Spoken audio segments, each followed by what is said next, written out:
मित्रों, सच के सुर के आज के अंक आंगन में आपका हार्दिक अभिनंदनम वंदनम सुस्वागतम। मैं हूं राकेश कुमार मिश्र।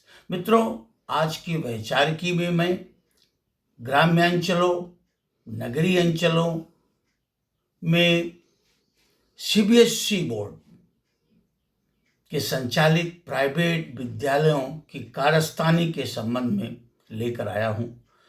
मित्रों, शिक्षा जो हमारे पूरे जीवन के लिए, राष्ट्र जीवन के लिए, वैश्विक जीवन के लिए प्राणवायु है और जिस शिक्षा से ही हम कह सकते हैं अस्तो मां सद्गमय तमसो मां ज्योतिर्गमय। शिक्षार्थ आइए सेवार्थ जाइए, जहां ये हमारा बीज मंत्र है।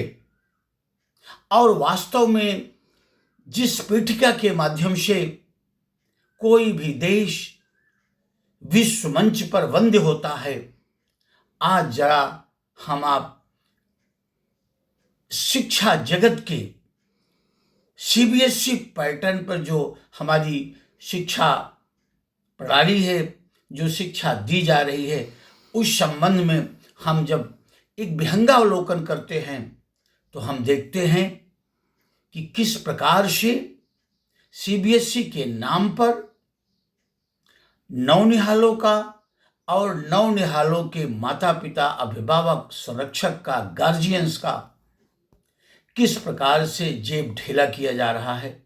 मित्रों, अगर आप एक छोटा सा मूल्यांकन करते हैं एलकेजी, यूकेजी, प्रेप और 1 से लेकर के 12 तक, ये 15 वर्ष में अगर सीबीएसई पैटर्न पर जो बच्चे शिक्षा प्राप्त कर रहे हैं, आप अगर उसका ये अनुमान लगाइए तो आप मान के चलिए कि इन 15 वर्षों में कम से कम 10 से 15 लाख का खर्च गार्जियन के ऊपर पड़ता है। और दूसरी सबसे बड़ी बात है कि आप जिस विद्यालय में पढ़ते हैं,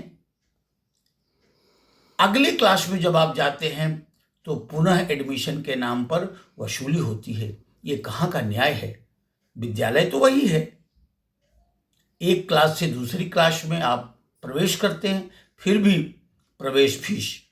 तो खैर, आप विभिन्न प्रकार के आवरण के बीच में ये पैसा वसूली होती है। जितना भव्य प्रांगण, जितने मंजिल के कक्ष, एसी, आपको प्रवेश करते ही दिखेगा कि एक नव दुनिया में हमारा बच्चा शिक्षा के उस मंदिर में प्रवेश कर रहा है, जहां से वो गार्जियन के सपनों को साकार करेगा। वो इंजीनियर बनेगा, वो डॉक्टर बनेगा, वो प्रशासनिक अधिकारी बनेगा। इसी सपने को साकार करने के पीछे हमारे प्राइवेट स्कूल में किस प्रकार से गार्जियन का आर्थिक दोहन हो रहा है, वो गौरतलब है।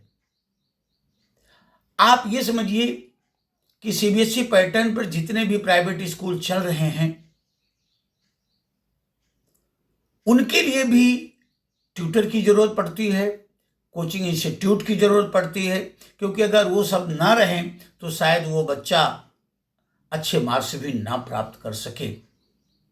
और इतनी अच्छी तथाकथित गुणवत्तापूर्वक शिक्षा देने के बाद भी जब इन सीबीएसई पैटर्न के स्कूल से निकले हुए हमारे बच्चे नीट की तैयारी करते हैं, जेई की तैयारी करते हैं, तो आप समझिए कि कोई भी बच्चा मुश्किल से 2-4% ही फर्स्ट अटेम्प्ट सेलेक्ट होते हैं, नहीं तो उसमें भी आप समझिए कि 2, 3, 4, 5 अटेम्प्ट तो हो ही जाते हैं। और उसका भी अंदाज़ा लगा लीजिए तो कम से कम 8 से 10 लाख रुपए और खर्चे होते हैं।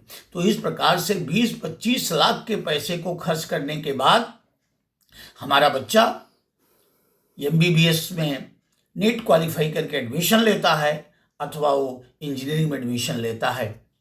तो आप, हमारी सरकार आंख मूंदे बैठी है, पूरा का पूरा शासन प्रशासन मौन है, हमारे विधायक सांसद मंत्रीगण मौन हैं, और प्रत्येक ग्राम्यांचलों में अब तो जैसे मैं क्या बताऊं, वो शब्द शिक्षा जगत के लिए उचित नहीं होता, लेकिन वो बरबस निकल आ रहा है। कुकुर मुद्दे की तरह खुल रहे हैं सीबीएसई पैटर्न के स्कूल, चाहे वो ग्राम समाज की जमीनों पर कब्जा करके बना रहे हों या फिर विवादित संपत्तियों पर अपनी दीवार खड़ी करके उसमें एडमिशन लेने की बातें कर रहे हों। ये बड़ी ही विस्मयकारी घटनाएं प्रदेश में घट रही हैं, और हमारे शिक्षा मंत्री जी, हमारे कर्मयोगी मुख्यमंत्री जी इस पर क्यों मौन हैं, मैं नहीं समझ पाता हूं। तो आज ये बड़ा ही, इसको मैं हृदय विदारक शब्द का प्रयोग कर सकता हूं कि हमारे प्राइवेट स्कूल्स जो निश्चित ही शिक्षा माफियाओं के हैं, माफिया शब्द का प्रयोग किया जा सकता है, क्योंकि जो शिक्षा का मूल लक्ष्य है उससे जो भटक करके शिक्षा प्रदाता बनता हो उसको और क्या कहा जा सकता है। मित्रों, मेरा ये भी कहना है कि आज हमारे जो यूपी बोर्ड है उसका जो सिलेबस है, आप जरा देखिए वो कितना गहनतम है और कितना वो आवश्यक है। हमारे चाहे प्राइमरी स्कूल हों, चाहे हमारे जूनियर हाई स्कूल हों, चाहे हमारे इंटरमीडिएट हों, आप अगर इन विद्यालयों में पाठन कर रहे हमारे जो गुरुजन वृंद है, जो प्रवक्ता हैं, जो प्रिंसिपल्स हैं, जो सहायक अध्यापक हैं, जो प्रधानाचार्य हैं, ये तथा कथित सीबीएसई के प्राइवेट स्कूलों में जो वहाँ के फैकल्टीज़ हैं उनके सामने बौने हैं। वो टाई लगा के जा सकते हैं, वो क्लीन सेफ होकर के जा सकते हैं, वो अंग्रेजी वांग में ज़्यादा बोल सकते हैं, लेकिन अगर शिक्षा की गुणवत्ता की बात देखी जाए तो हमारे सरकारी विद्यालयों में जो हमारे शिक्षक हैं उनके सामने वो शतांश भी नहीं है। और आप ये देखिए मित्रों कि किस प्रकार से विभिन्न कार्यक्रमों के द्वारा एक औरा तथा कथित औरा तैयार किया जाता है सीबीएसई का, और उस औरे के नीचे हमारे जो नौनिहाल हैं, हमारे इन नौनिहालों के जो अभिभावक हैं, किस प्रकार से उनको तथाकथित मुस्कान दिलाते हुए उनकी जेब ढीली की जाती है, उनके साथ जेब कतरी की जाती है। ये निश्चित ही हमारे समाज के लिए ये कलंक है।